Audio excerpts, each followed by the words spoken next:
Good afternoon, everyone watching from home. Thank you so much for joining us for this very special Black History Month event hosted by the St. Catharines Museum and Welland Canal Center.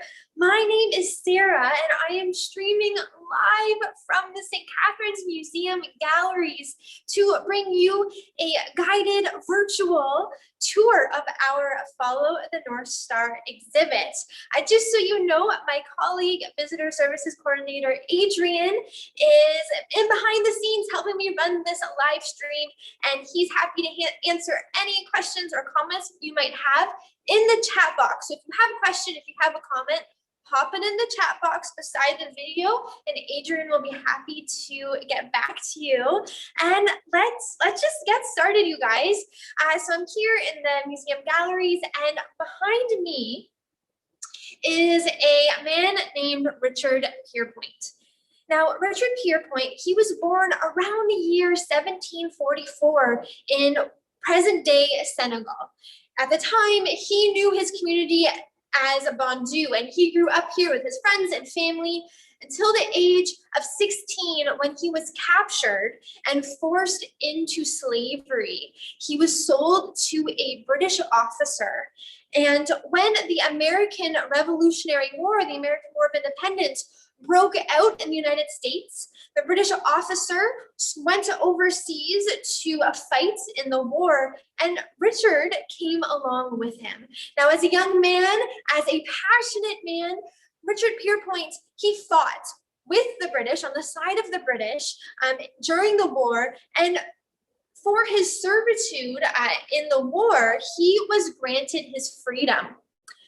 Richard Pierpoint served with the Butler's Rangers out of what's now Niagara-on-the-Lake, and was granted a large tract of land in St. Catharines around the Queenston Street and Oakdale Avenue area, like Centennial Gardens.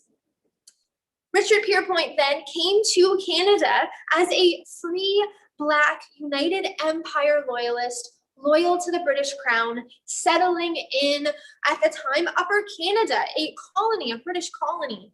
Now, when he settled here in St. Catharines, other United Empire loyalists were also coming to the Niagara area to settle on this new colony, and they would have brought their African-American slaves with them to settle Niagara. So yes, while Richard Pierpoint earned his freedom, settled here as a free man, there were other Black individuals living in St. Catharines and Niagara in the late 1700s that were slaves. And slaves helped to domesticate and settle Niagara as we would have known it in the late 1700s. Now, this is important because often when we tell the story of Black history in Canada, we often like to contrast our story to the United States, picturing Canada as a place of hope and freedom, and the United States as a place of racism and discrimination and slavery. But that doesn't tell the full story. Slavery actually existed in Canada, what's now Canada, from as early as the 1600s, when European settlers were coming to France, or New France, rather, now Quebec, and Upper Canada, what's now Ontario. This means that slavery was a part of the earliest European settlement here, one of the earliest European settlements. And slavery existed in Canada, helped to domesticate, like I've said, Niagara's soil for farming and development and settlement. Now, slavery did exist differently in Canada than it did in the United States. Often, when you think of slavery, in your head, what are some images that come into mind? One of those images might be of a plantation. We often associate slavery in the southern United States with these big plantations full of cash crops that rely on large masses of slave labor. However, that didn't exist here in Canada. We were a relatively young colony by the late 1700s. We didn't have the infrastructure or the institutions ready or established to sustain such big plantations as they did in the southern US. Also, Canada is a little bit colder than the South, which means our growing season isn't as long, which means slave labor as productive labor wasn't as productive in Canada as it was in the South due to the climate. So slavery looked different here. Rather in Niagara, we would have seen European or United Empire loyalists settling with their slaves, domestic servants, maybe some small farm hands to help with their small farms, but it wasn't as established as it was in the United States. This means that the abolition movement, the anti-slavery cause, was able to grow roots a lot earlier in Upper Canada than it was in the United States because slavery wasn't as deeply entrenched in our institutions. So by 1793, we actually have the first law passed in the entire British Empire to limit slavery. Now, this starts with the story of a female slave named Chloe Cooley. Chloe was a domestic slave whose owner lived in Queenston. You might be familiar with Queenston Heights, from that area. And in 1793, in March of that year, she was to be sold to a new slave owner across the Niagara River in upstate New York. Now, Chloe fiercely resisted and protested her sale and caused quite a scene in Queenston, Upper Canada. It got quite violent, actually, where her owner, a man named Adam Vrooman, violently tied Chloe, bound her, threw her on a boat to be shipped across the river. And this was upsetting and violent and awful for those who witnessed this incident in Queenston, and actually moved a group of free Black men living in Queenston. It moved them to write a petition to Lieutenant Governor John Graves Simcoe, petitioning him to abolish slavery. This incident, Chloe Cooley's story, it becomes the catalyst for the passing of the first piece of legislature in the entire British Empire to limit slavery. This is 1793. Richard Pierpoint is already living in St. Catharines as a free man, and I often wonder what it would have been like for him to be living here knowing that slavery existed in the same community where he lived and hearing Chloe Cooley's story. Now in 1793, Lieutenant Governor John Graves Simcoe, he passes the act to limit slavery. Now this doesn't abolish slavery outright. Rather, the idea behind this law was to gradually grandfather the abolition over time. It stated that if you were a slave at the passing of that law, you were still a slave. However, children of slaves could be freed at the age of 25, and their children could be born as free people. So slowly, after a generation or so, slavery would be abolished. Now, this 1793 Act also states it bans the importation of new slaves into the Upper Canada colony. So because of this law, slaves from the United States couldn't be sold into Upper Canada. However, within the colony, within Upper Canada, the trading of slaves was still allowed. But this is a big deal, and this law, this act to limit slavery, started because of Chloe Cooley's experience in Queenston. So there's this very direct Niagara connection.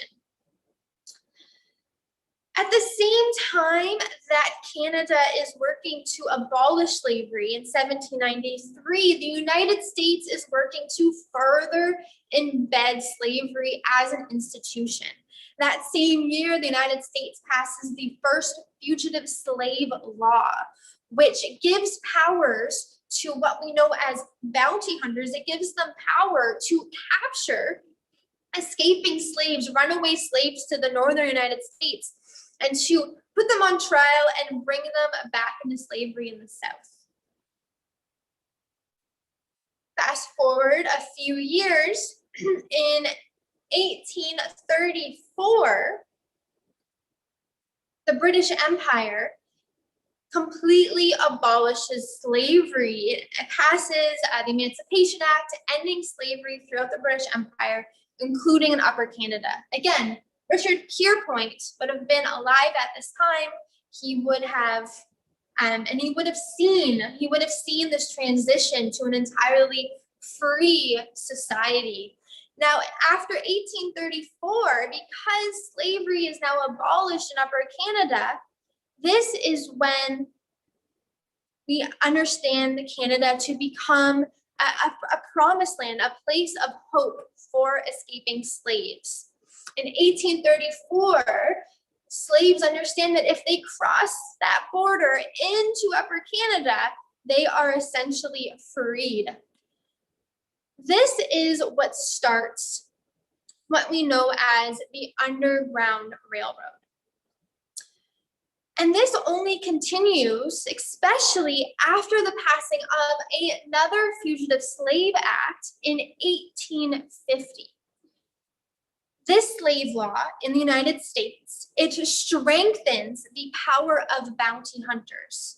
It also forcibly compels citizens living in the northern US to help bounty hunters, to aid bounty hunters. If they saw a escaping slave, by law, they were compelled to report the slave, bring them back into slavery in the South. So this strengthens the laws, this strengthens the power that bounty hunters have, and it pretty much legalizes forcible kidnapping of African Americans because of the color of their skin. There is no longer a right to a trial. Rather, if there is someone, a person of color, a person with black skin in the North, they could be captured and brought into slavery in the South. You might have watched 12 Years a Slave or have been familiar with that story, the story of a man named Solomon Northup. He was a free man living in the North and was kidnapped in Washington, D.C. and sold into slavery and was a slave for 12 years before being able to be granted his freedom again. Those stories were common after the year 1850. It was no longer safe to be a Black person living in the South or the North of the United States. And Canada's symbol as a place of hope and freedom becomes even larger in the minds of abolitionists and in the lives of escaping slaves, of freedom seekers who are risking their lives to find freedom. Let's go, and I'm going to take you on the next stop of our tour. I'm going to pick up my iPad here and take you through the galleries. If you've ever been to the St. Catharines Museum, I hope that what you see behind me is bringing back some memories. Oh, we do miss visitors here, but I'm really, really grateful to be able to offer virtual tours like this. Okay, it's gonna plant this down. Hopefully give you a good look at my map here. There you go. All right, I guess that will have to do. Okay, so we now understand the laws that are put in place in Canada as well as the United States that facilitate the emergence of what we know as the Underground Railroad. Now, to be sure, the Underground Railroad wasn't underground. It wasn't a railroad. And the image we have of conductors and stations and safe houses and tracks and cargo, that didn't necessarily exist as the complex conspiracy to aid escaping slaves. Rather, we can understand the Underground Railroad as a series of localized networks where abolitionists, sometimes white, sometimes Black, sometimes escaped slaves themselves, would work together, collaborate together, but sometimes not, in aiding freedom seekers on their journey to freedom in the northern US or into Canada. Now, these localized networks existed in the north as well as in Canada. Sometimes they were in contact, not all the time. Because of its nature as an illegal operation, it couldn't be as systematic as sometimes the myths and the stories we hear of the Underground Railroad are. Rather, it was randomized. Sometimes escaping slaves had help and aid, but sometimes they didn't. And we have many records of freedom seekers being very distrustful of the people around them when they were on the run, didn't want to trust anyone, didn't know who to trust as they followed north to freedom. Now that brings me to this map of St. Catharines, which I realize doesn't look that great. Oh, there we go. That's much better, I think. Okay. So this is a map of St. Catharines, and St. Catharines was well known as a popular final destination for freedom seekers. Now, why St. Catharines? Well, geography has a big part of this, right? We are close to the American border. We are close to the Niagara River, but we're not too close. So the fear of bounty hunters crossing the border coming into St. Catharines, it's a little bit less because they just have to go that much further into the city or into Niagara. Also, St. Catharines is a prosperous, bustling hub of industry in Niagara at this time in the 1850s, which means there is opportunity for freedom seekers arriving in St. Catharines, settling in St. Catharines. St. Catharines was primarily a abolitionist supporting town. At the time of the 1850s, of course, slavery was only abolished in the colony some 18 years before. So the idea of freedom for all was relatively new, but St. Catharines had a lot of abolitionists living in the city, willing to aid and support freedom seekers coming into the town.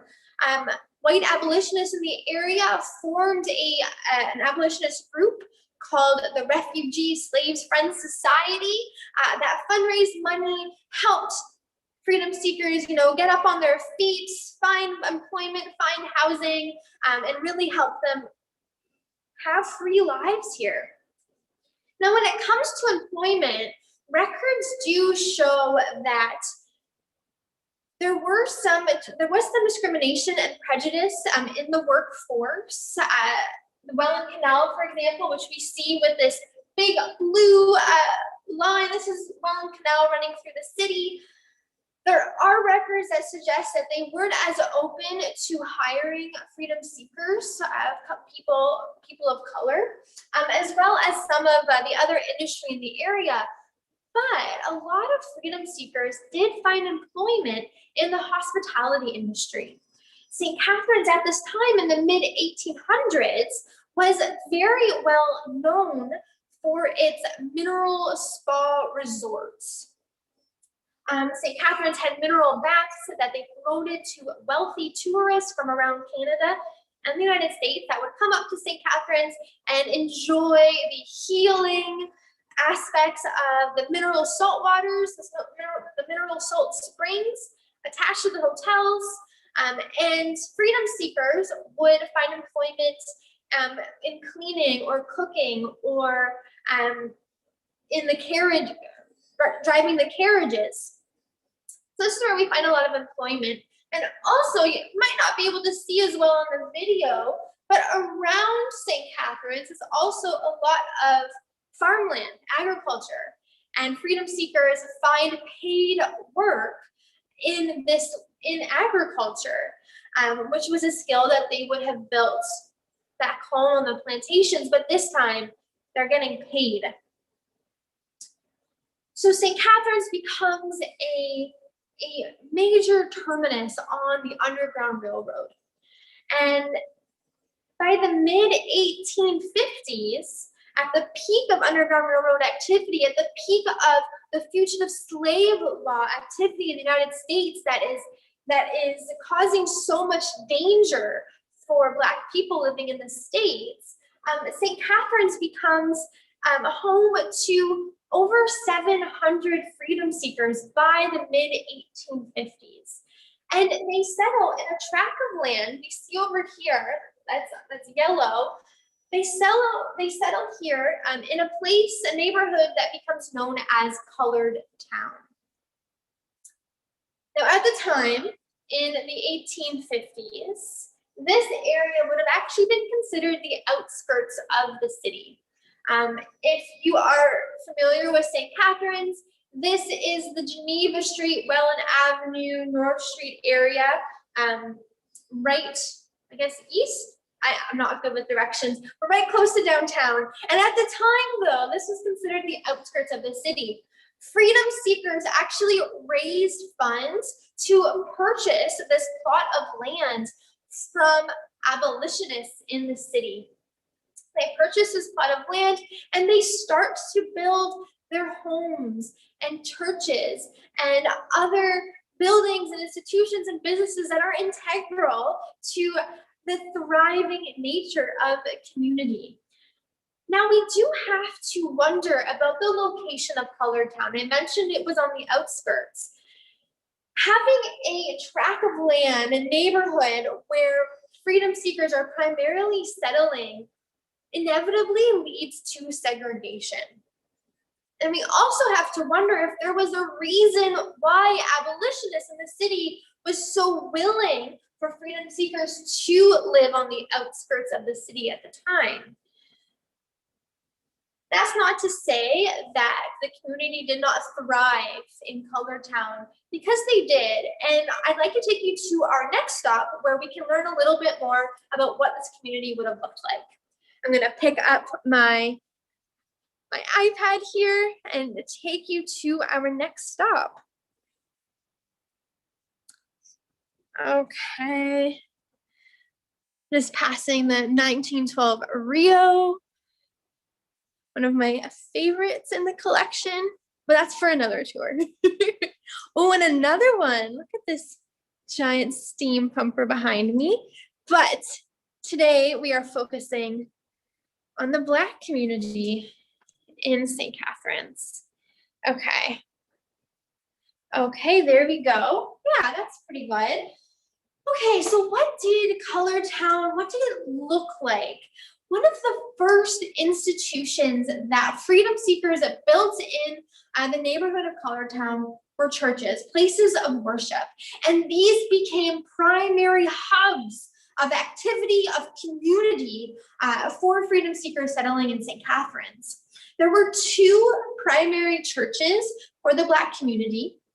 One was the Zion Baptist Church. We see a picture of it right here. This is a later location of the Zion Baptist Church. Its roots in the city date back into the 1820s-ish, with freedom seekers coming to St. Catharines, settling the First Baptist congregation. The Zion Baptist Church builds a location on North Street in the 1830s, 1840s. And this becomes a place where freedom seekers can travel.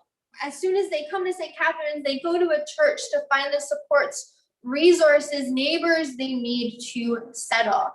The Zion Baptist Church here in St. Catharines is connected to a notable historical figure, Reverend Anthony Burns. Now, Reverend Anthony Burns was born a slave in Virginia. He was a slave labor on the docks, working the shipping docks in Virginia, Richmond, Virginia, I believe.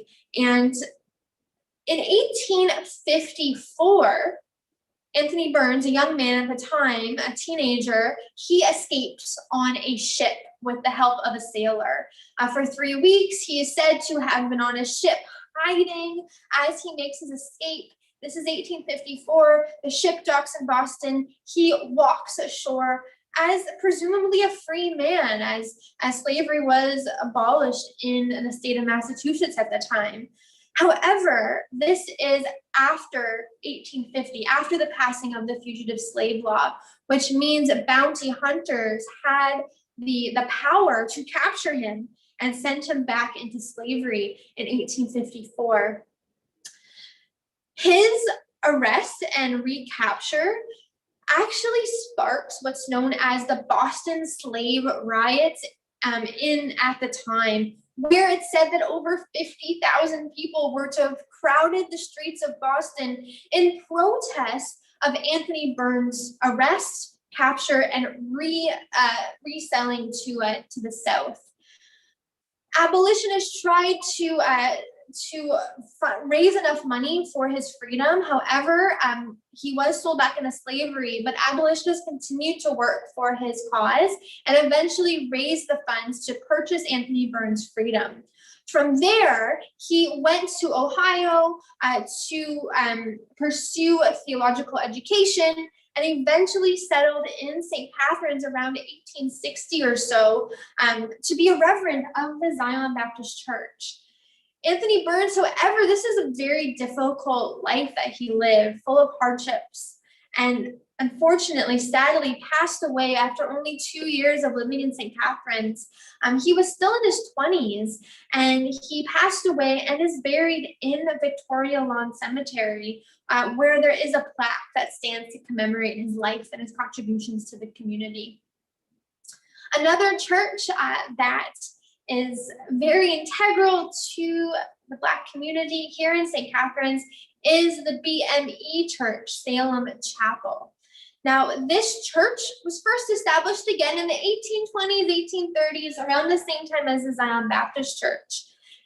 Freedom seekers raised the funds to build a chapel. When the chapel is too small, they raise funds again to purchase a new tract of land on the corner of Geneva and North Street and to build a new church in the 1850s. This church opens in 1855 and actually still stands today. If you were to go to this area, corner Geneva Street and North, that area, you'll see Salem Chapel, BME Church, which was a place of worship for so many freedom seekers at the peak of the Underground Railroad in the 1850s, but also continued to be a very lively and vibrant congregation for the community up until today. It still is a practicing congregation today. The church itself is actually now a National Historic Site. It's historically designated and actually just received a grant, $100,000 grant to help with its restoration efforts. So still such an important built heritage piece of our city that still stands and that tells such an incredible story. Now, both the Zion Baptist Church and the BME Church, these become hubs for the community. Again, freedom seekers who are new to St. Catharines know to go to the BME Church to find the supports, resources, tips for jobs and housing, and this to have a sense of community. This is the first place they go. And the BME Church is actually a very busy headquarters for abolitionist activity, for helping freedom seekers make that journey, that trek into freedom in the North. You see behind me, this is a photo, excuse me, of a choir filled with young children, African Canadian choir. This picture is from about 1950 rather, that's connected to the BME Church. So again, there's that legacy.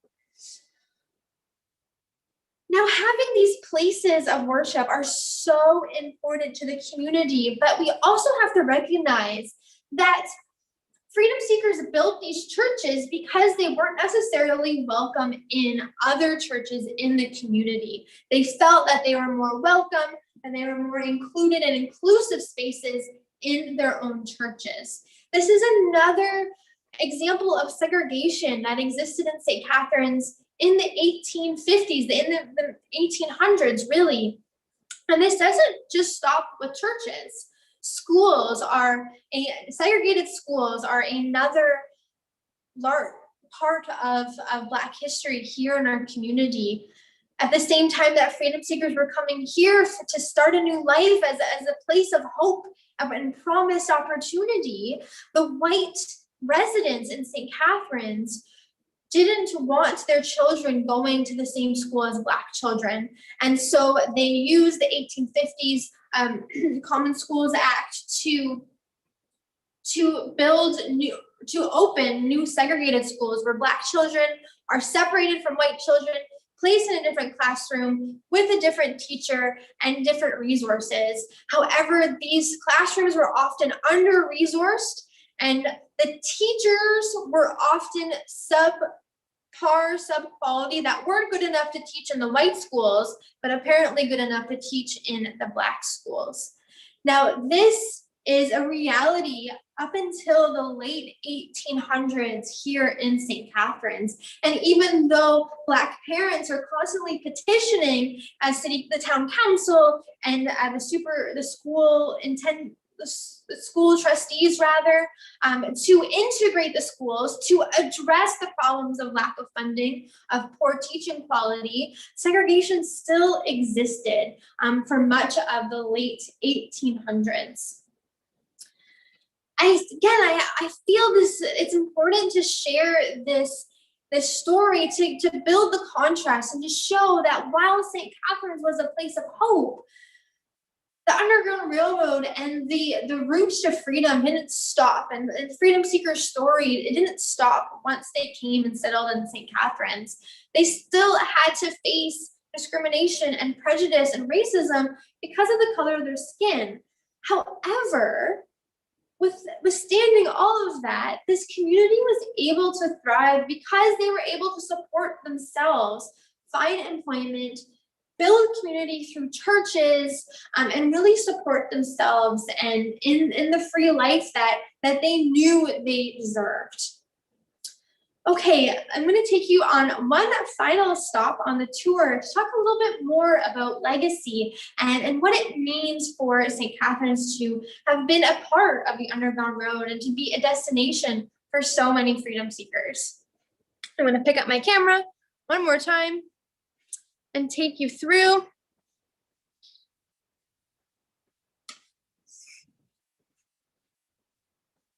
One last stop. If you're familiar with the museum, you might know what stop we're going to next. Okay, here we go. Okay, one of the most well-known freedom fighters, abolitionists of this era is Harriet Tubman. And this is who you see behind me here. Harriet Tubman herself was born a slave in around 1820 in Maryland, and she escaped as an adult. She escaped in about 1849. She escaped to freedom, but didn't stop there. She actually dedicated her life to helping other slaves find freedom as well. She went back to rescue or to help her brothers and then her parents escape slavery to find freedom. And Harriet Tubman actually brought her family to St. Catharines to settle in the 1850s. I think that kind of shows what kind of reputation St. Catharines had as a place of opportunity. Harriet Tubman herself lives in St. Catharines from about 1850 to about 1859, 1860. So for a period of about 10 years. And this is, again, the peak of the Underground Railroad. And as an abolitionist, Harriet Tubman is working on most of her anti-slavery activity, most of her abolitionist activity from her headquarters in St. Catharines at the VME Church. She attends the church. She rents a boarding house on North Street just behind the church and lives in St. Catharines. And at this time, abolitionists from across the United States come to St. Catharines to meet with Harriet Tubman, to plan and to work together in their fight to end slavery in the States and to help aid freedom seekers make their way into Canada. So Harriet Tubman has a direct connection to St. Catharines, a direct connection to the BME Church. If you're interested in learning more about Harriet Tubman's time here, I definitely invite you to check out the St. Catharines Museum blog. You can find us at stcatharinesmuseumblog.com, where a friend of the museum, local historian Rochelle Bush, actually wrote a blog series this month in February, a 3-part series about Harriet Tubman's time in St. Catharines in the year 1858. Definitely encourage you to give that a read and to learn more about Harriet Tubman's time here in St. Catharines. Now, this is connected to legacy, right? When we talk about Black history in St. Catharines, and especially for Black History Month, we want to focus on the good. We want to focus on the Underground Railroad and Harriet Tubman and her connection to the city. But at the same time that Harriet Tubman was living in St. Catharines, we had segregated schools, and freedom seekers were being barred opportunities, certain employment opportunities on the Welland Canal or in other industries. So racism and discrimination was still being faced at the same time that such a famed and well-known abolitionist, who we consider a hero of this period, a hero of the Underground Railroad, is living in St. Catharines. But the legacy here is so strong and so vibrant. I'll take you, it's a little bit closer here. And just, there we go.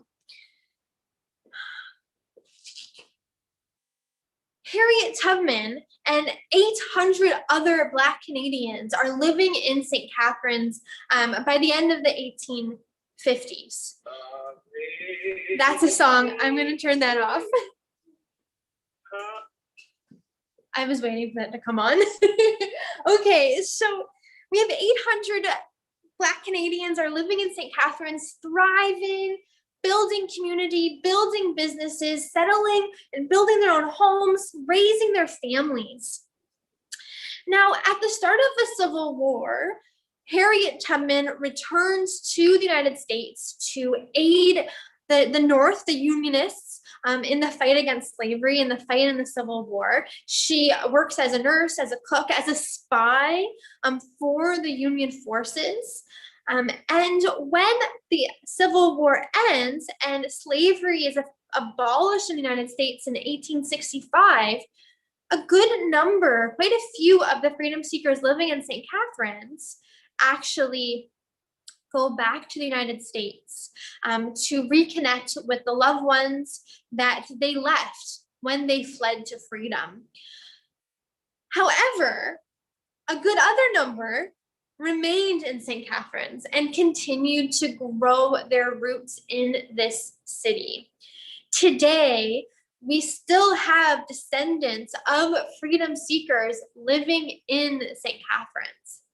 Now, these families, they own businesses, they employ St. Catharines residents, they put St. Catharines on the map for certain industries, for arts and cultures, and the descendants of these descendants also continue to contribute greatly to the St. Catharines community. And behind me here, you'll see photographs and news articles of some of the many descendants of freedom seekers that continue to thrive in St. Catharines and to continue to build community here.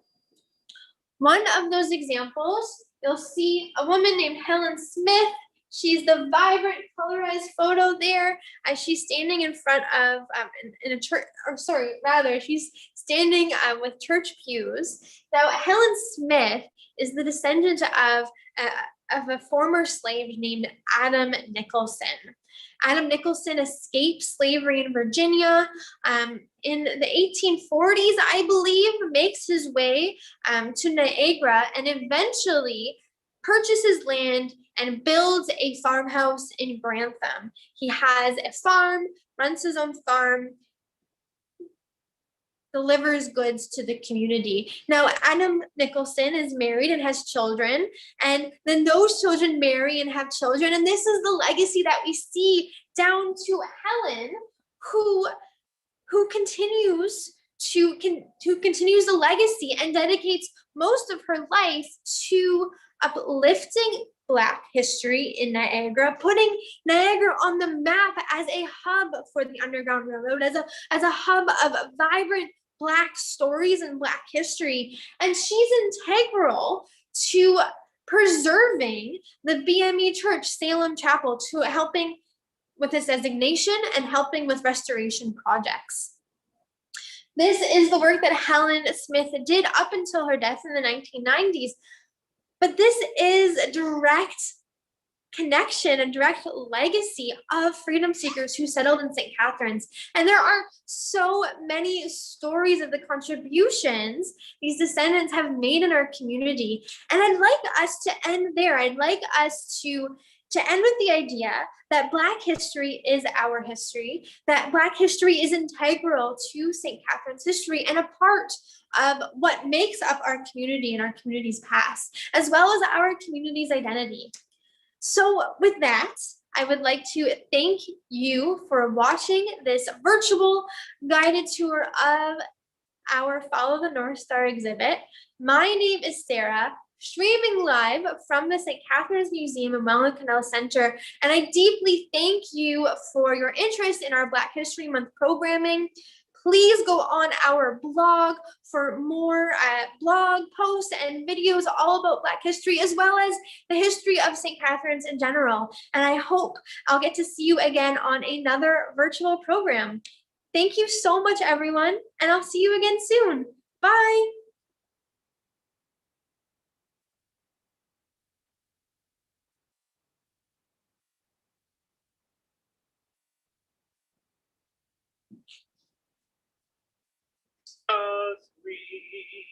The sound that saved a wretch like me.